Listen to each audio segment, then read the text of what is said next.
Hi everyone, today's video is taking place on a driving lesson. As you can see, my student is dealing with some stop-start traffic and then encounters a group of cyclists from behind. Have a look, see how he handles it, and then please answer his question in the comments. Do we do like the F1 driver and get my markings as well, so I know exactly when the got plenty of time to know exactly when the 20 kicks in.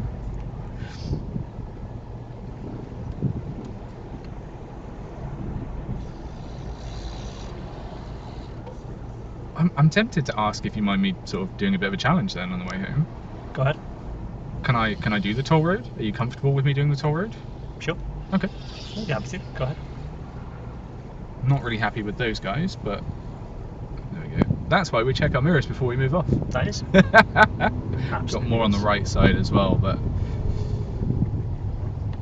making me a touch nervous, lads. If you could just, thank you. Was that handled correctly? Like, it's a bit weird. I don't. What am I meant to do in that situation?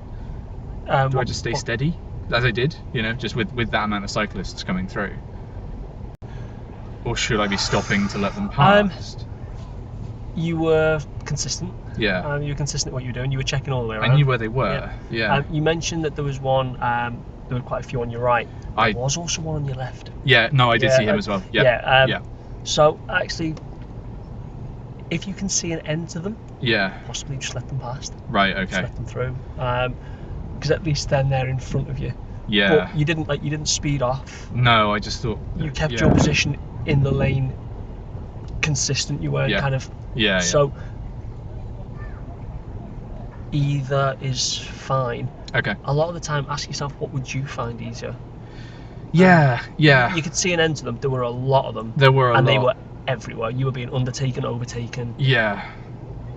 Yeah, but like, just wait till they're past. Wait till they're in front of you is probably my advice, but you handled it fine too. Yeah.